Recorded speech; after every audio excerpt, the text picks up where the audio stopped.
She's not on the list. Please leave this area. My daughter-in-law said that to my wife. Right at the foot of the private jet we bought with our own hands 30 years ago. Seattle was cold and rainy. The pilot was waiting. The live stream camera was already on. And my son said nothing.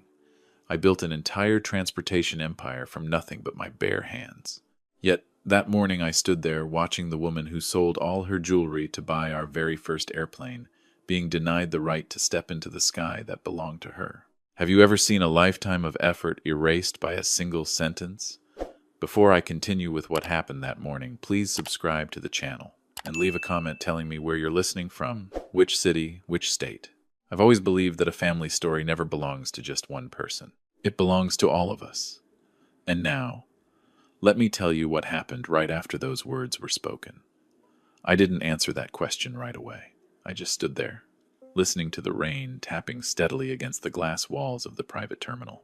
At 72, I've learned when silence is necessary.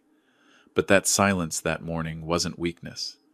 It was me measuring my breath, so I wouldn't say something that could never be taken back. Ivy kept her hand held out in front of her as if stopping a stranger. She was wearing an expensive white coat. Her hair was perfectly styled for the live stream she had been promoting all week. The flight to Aspen, as she put it, was to celebrate Owen's new success and reposition the company's image in the public eye. Image. I looked at the jet parked on the runway. The tail number was Amy's birthday. She was the one who chose it. I still remember the night the two of us sat at the kitchen table counting every number when we decided to buy it under our personal name instead of the company's. It wasn't a showpiece. It was a reward for 30 years of work without a single day off. And now, it was being used as a backdrop for a live stream. Mom, I already told you. Ivy continued, her voice calm like she was explaining an internal rule. The passenger list is final. This flight is for people who actually contribute to the company's image. I bought you a commercial ticket at the other terminal. If you leave now, you'll still make it. Not a hint of hesitation. I turned to Owen. I had hoped, even for one simple sentence. Ivy, that's enough. But he only adjusted his tie, glanced at his watch, and said quietly, just listen to Ivy, Mom. She's handling everything. Handling everything. I looked at my wife's face. Amy didn't react the way I expected. No anger, no argument. She just stood straight, her hands folded in front of her, her eyes drifting over the body of the plane, like she was looking at an old memory. I understood that look. It was the look of someone who once slept on the floor of a cold storage warehouse in the winter of 1988 to save on fuel costs. The look of someone who sold her mother's wedding ring to put down a deposit on our first cargo plane. Back then, we didn't have a private terminal. No VIP lounge. Just a rented office and a loan everyone told us not to sign. Ivy didn't know those things. Maybe Owen had forgotten them too. Dad, Owen said, turning to me, this is just an image strategy. We need to look young and dynamic. Mom isn't used to this kind of thing. I felt something inside me go hollow. Strategy. I remembered very clearly last year when I signed the papers, transferring executive control to Owen. I thought it was the right time. I was 71. I wanted to step back, spend more time with Amy. Those documents gave him management authority, but ownership of the shares stayed with us. I believed that line was clear enough. Maybe Ivy read the fine print more carefully than I did. Mom needs to understand us, Ivy added, her voice tightening slightly as the camera waited. The company needs a new image now, not the past. The past. That word stayed in my head longer than the sound of the rain outside. Amy turned to me. She gave a very small smile. Not a happy one. The kind of smile someone wears when they've seen enough to no longer be surprised. Jeff, she said softly, just for me to hear, do you remember the day we signed the papers to buy this plane? I nodded. You told me to keep everything very clear on paper. I didn't answer, but in my mind, numbers and clauses began to surface. Ivy thought management meant total control. She wasn't completely wrong, but she missed one thing. Final ownership didn't belong to her. And it didn't fully belong to Owen either.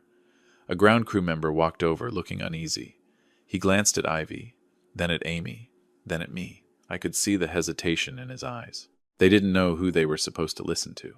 Ivy raised her phone and whispered to someone about departure time and the live stream schedule. She didn't look back at Amy again, as if the decision were already settled. But Amy didn't move. She took one slow step toward the plane, not to board it, just to stand closer, close enough that I saw her fingers lightly touch the cold paint beneath the rain. That's when I understood something. The most painful part wasn't being stopped. It was being treated like you had never existed at all. I looked at my watch. 10 minutes until takeoff. And in those 10 minutes, some things were going to change. That span of time was enough for a plane to leave the ground, and it was also enough for a man to look back on his entire life. I stood beside Amy watching the rain slide down the side of the jet. Her hand was still resting on the cold paint. I knew she wasn't touching metal. She was touching the years we had bet everything on. I thought back to the winter of 1988. Back then, there was no private lounge, no press, no one talking about brand image. We had an old pickup truck and a warehouse lease that still smelled like fresh ink. Amy was the first to suggest buying a small cargo plane the bank was trying to repossess. I hesitated. The down payment was more than we could afford. That night, she opened an old wooden box and took out every piece of jewelry her mother had left her. "I don't need these," she said, "but I need you to believe that we can fly." I never forgot those words. We sold everything that could be sold. Amy personally tracked every expense, every gallon of fuel. Some nights she slept on the warehouse floor just to avoid paying for a hotel. I still remember the cold, fluorescent lights on her face as she worked through the numbers. No complaints. Not once. People see photos of private jets today and think they're symbols of excess. But to me, this one was the result of thousands of small decisions and hundreds of moments when quitting felt easier. The jet in front of me wasn't the first one we owned, but it was the first we bought entirely with saved money. No loans. More importantly, it was registered under Amy's personal name. When I signed over executive control to Owen last year, I read every line carefully. I gave him authority over operations, the right to represent the company, the power to sign contracts within an approved budget. I thought that was enough to help him grow. What I didn't anticipate was this. When power is handed over too early, people start confusing management with ownership. Ivy was the first to propose restructuring the image. She wanted the jet to appear more on social media, to tie it to the company's new lifestyle narrative. I stayed quiet and watched. I told myself that if it moved the company forward without damaging its core values, I could live with it. Maybe that silence made her believe we had fully stepped aside. "Jeff," Amy said softly, pulling me out of my thoughts. "Do you still have a copy of the original contract?" I nodded. "I always keep it.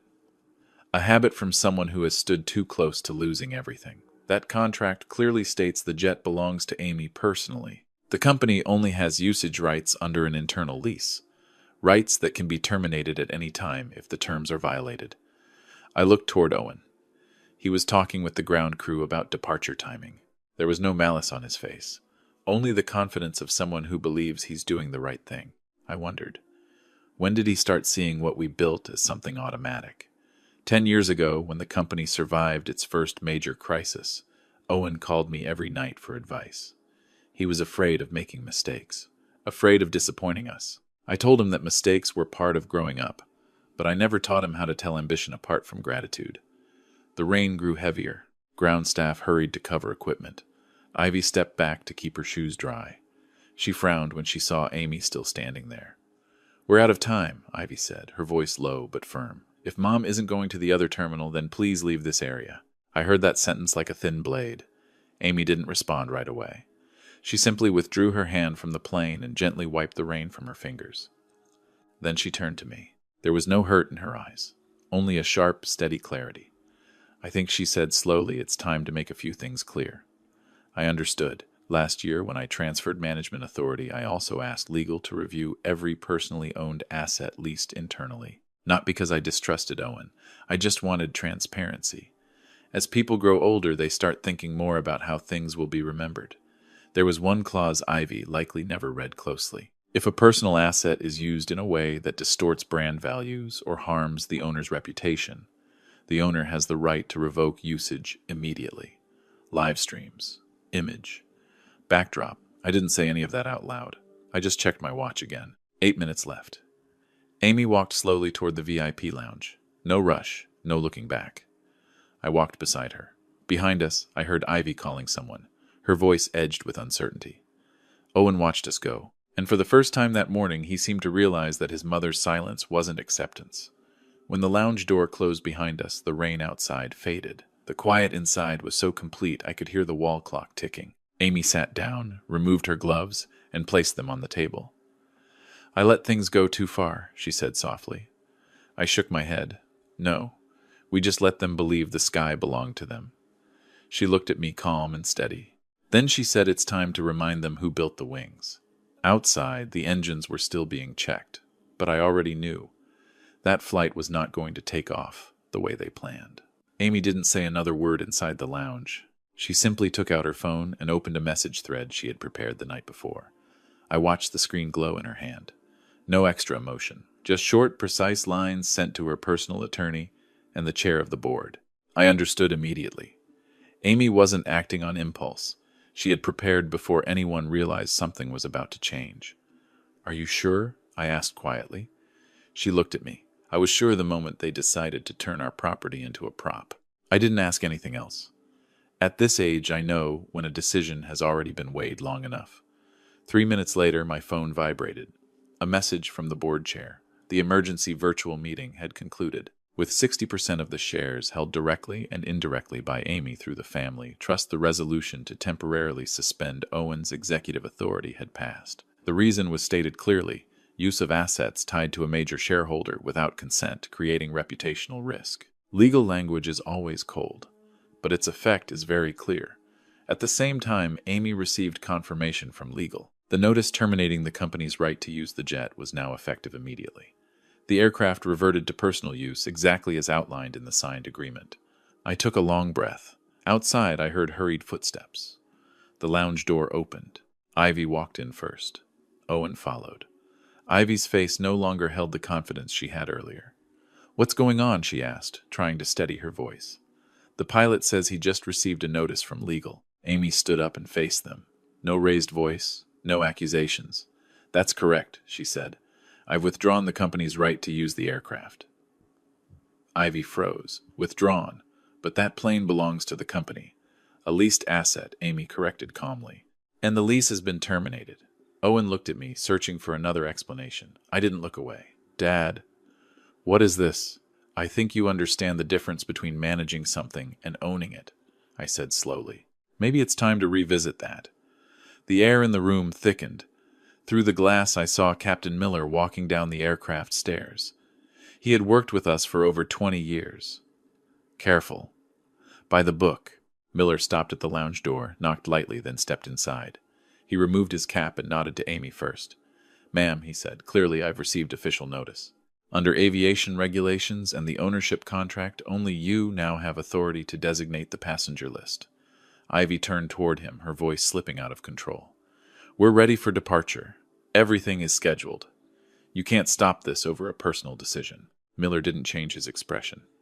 "I follow the instructions of the lawful owner." The lawful owner. I looked at Ivy. Maybe for the first time she realized that what she thought was authority had only ever been temporary permission. Owen took a step back.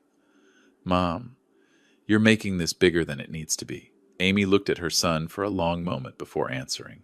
"No," she said. "I'm just making it clear." She reached into her bag and placed a thin stack of documents on the table. "This is the board's resolution suspending your executive authority," she said. "Effective 10 minutes ago." I saw Owen's hand tremble slightly as he took the papers. He scanned page after page, his lips pressed tight. Ivy shook her head. "This can't be real. This is a setup. We were just building a new image for the company." "Building an image," I repeated evenly. By pushing aside the people who laid the foundation, no one answered. Outside, the rain began to ease. The engines shut down completely. The steady noise disappeared, leaving an uncomfortable silence. Amy turned to Miller. "There will be no flight to Aspen today." "Yes, ma'am." Ivy stepped forward, as if she wanted to say more, then stopped. I could see calculations racing behind her eyes, searching for a way to regain control. "You can't do this in front of partners and media," she said. "This will damage the company's reputation." Amy looked straight at her. "Reputation isn't built on images online," she said. "It's built on respect." The sentence wasn't loud, but it ended the argument. Owen lifted his head from the documents. His eyes were no longer hard. Something close to confusion had taken their place. "Dad, Mom, Can we talk privately? I shook my head slightly. Everything that needs to be said has already been said. I didn't feel triumphant, only heavy. When you hand power to your child, you never imagine the day you might have to take it back. Amy walked toward the door. Before stepping outside, she paused for a moment. I'm not banning anyone from the plane, she said slowly. I'm just reminding you that the right to decide doesn't belong to those who've forgotten where it came from. Then she stepped out onto the runway. Miller stood straight, waiting for further instruction. I followed Amy. Behind us, I heard the soft rustle of paper in Owen's hands. The jet was still there, but the balance of power had shifted, and this was only the beginning. Amy didn't step onto the stairs. She stopped in the middle of the runway and looked around the rain-soaked airport. No one spoke. This silence was no longer awkward. It felt like the moment just before a door closes. I want to talk in the lounge, Amy said to Owen and Ivy. Not here. Her voice wasn't raised. No one argued. We turned back toward the VIP lounge. Airport staff quietly dismantled the setup for the flight. A few of Ivy's designer suitcases were still sitting near the aircraft stairs. I watched a ground crew member pull them aside, setting them down near a shallow puddle to clear the path. No one threw anything, but the way they were moved so quickly made them look out of place, alone on an empty runway. Inside the lounge, the door closed. No cameras, no partners, just family. Amy sat down across from Owen and Ivy. I stood behind her the way I had for years during board meetings. I've reviewed the last quarterly financial reports, Amy began. There are several expenses tied to the aircraft maintenance fund that I never received a clear explanation for. Ivy responded immediately. Those were brand investment costs. We approved them as part of the new strategy. Strategy doesn't include transferring money to a consulting firm with no operating history, Amy said evenly. That firm is registered under a proxy name, but the ultimate beneficiary is directly connected to you. The air in the room tightened. Owen turned to Ivy. You told me it was just an external marketing agency. Ivy held her composure. It is. And they did work. Amy opened a second folder. I requested an independent audit. They found no services matching the amount paid. I looked at Owen. The color drained from his face. Why didn't I know about this? He asked Ivy quietly. Because you trusted me, Ivy said at once. And I did it for the good of the company. I'd heard that phrase before. For the good of the company is the easiest thing to say when no one wants to admit whose good it really is. Amy placed a copy of the report on the table and slid it toward Owen. This amount won't collapse the company, she said. But it collapses trust. No one spoke for a long moment. I knew Amy wasn't looking for punishment. She was looking for acknowledgement. Owen read each page, slower and slower. His shoulders sank. You can explain, he said to Ivy. It sounded more like a plea than a question. Ivy looked straight at Amy. You've been watching us from the beginning. No, Amy replied. I just didn't close my eyes. I stepped forward slightly. When you accepted executive authority, we agreed that transparency was the first principle. You signed that. Owen nodded faintly. I know. Then why didn't you check, I asked. He didn't answer right away. Finally, he said softly, I thought I needed to trust the person beside me. I looked at my son and realized the most painful part wasn't the money. It was how confidence and pride had blurred his sense of responsibility. Amy closed the folder. I won't take this outside, she said. No lawsuits, no noise. But starting today, all investments will be reviewed, and you will no longer have unilateral authority. Ivy clenched her hands. What do you want? I want the company to return to its real values, Amy said, not become a stage. Owen lifted his head. Mom, I was wrong. I didn't oversee things closely enough. It was the first admission I had heard from him all morning. Amy looked at him for a long time. There was no satisfaction in her eyes, only exhaustion. You chose to stand beside the person who blocked your mother, she said, and I respect that choice. But every choice has consequences. I saw Owen's lips tremble. He was no longer the confident CEO from the runway. He was just a middle-aged man realizing how far he had drifted from his roots. Amy took a check from her bag. The amount matched exactly the total sum transferred to that consulting firm. I don't need this money, she said, but I want you to understand its value. She looked at Ivy, then at Owen, and she tore the check in half. The sound of paper tearing was soft, but sharp in the quiet room. "This is the last amount you can consider unconditional support from me," she said. "From now on, everything comes with responsibility." It didn't feel like retaliation. It felt like a period at the end of a sentence. Outside the glass, the sky was beginning to brighten. The rain had stopped. Amy stood up. "We won't be flying to Aspen today." Ivy watched her anger mixed with helplessness. Owen stayed seated, his hands still resting on the folders. I followed Amy toward the door. Before leaving, I turned back to my son. "You can still fix this," I said slowly. "But first you need to understand what you've lost." The lounge door closed behind us. The jet was still waiting for instructions.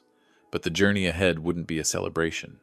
It would be a return. Amy didn't say another word when we stepped back onto the runway. She simply signaled to Captain Miller. He walked over, stood straight, and waited for instructions. "Fly north," Amy said. "Montana." Miller looked surprised for a moment, but he didn't ask why. He just nodded. "Yes, ma'am." I looked at Amy. Aspen had been carefully prepared. Schedule set, congratulations ready to be posted. But we both understood this wasn't a day for celebration. It was a day to close a circle. The jet lifted off smoothly. No applause. No cameras. Just the steady, familiar sound of the engines. I looked out the window as Seattle slowly faded behind gray clouds. Amy sat quietly, her hands resting on her lap. Her face showed little emotion. But I knew her heart was calm. The calm of someone who has made a difficult but right decision. "Do you remember our first flight?" she asked softly. "I do," I said. "The plane shook so hard I thought it wouldn't make it up." Amy smiled faintly. But it flew. Montana greeted us with clearer skies. When we landed at the small airport where we worked in our early years, I saw a group waiting. They were representatives from an organ transport organization Amy had contacted in advance. No ceremony, just firm handshakes and sincere gratitude. Amy signed the documents, transferring ownership of the jet. Not to the company, not to the family, but to an organization that would use it to deliver chances at life, to the right place at the right time. "I don't need it anymore," she told them. "But there are people who need it more than I do." I stood beside her, listening. I thought about Ivy, about Owen, about how easily people confuse value with image. Then I looked at the plane one last time.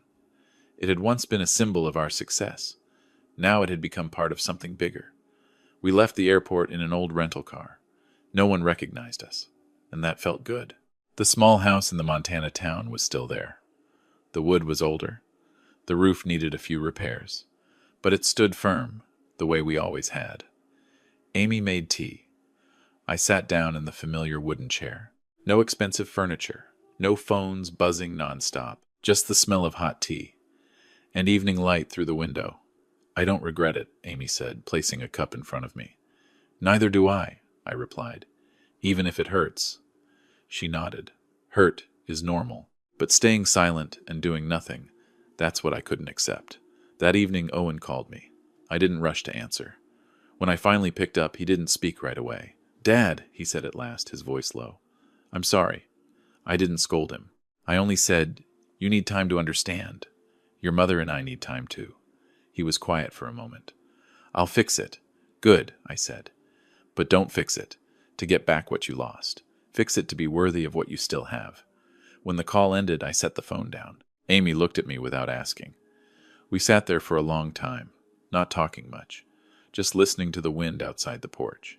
At this age, I understand something clearly. A legacy isn't what you leave your children. It's what you teach them about work, about respect, and about boundaries. Many people think the sky belongs to the one sitting on the private jet. I don't. I believe the sky belongs to the person who dared to build the wings, and who knows when to let them go. Before going to sleep, I looked at Amy. Her eyes were closed, her breathing steady. I thought about that rainy morning in Seattle, about a sentence that seemed small, but revealed everything. And I understood one simple truth. Never lock out the person who built the house for you, because when they quietly take the key back, you won't even have a place to stand in the rain. If my story made you pause for a moment to think about your own family, then it has done what it needed to do. It took me nearly a lifetime to learn this money can build assets, but only respect keeps a family together. Power can be handed over with a signature. Trust can only be kept through actions. And when trust is taken lightly, everything else becomes just a performance. If you think this story might help someone reflect on how they treat their parents or their children, please share it. And if you'd like to hear more stories about family, about choices, about small moments that can change an entire life, please subscribe to the channel. I'm not telling this to judge anyone. I'm telling it to remind myself, and maybe remind you, that the greatest legacy we leave behind is not what we own, but how we treat each other when no one is filming. Thank you for listening until the end.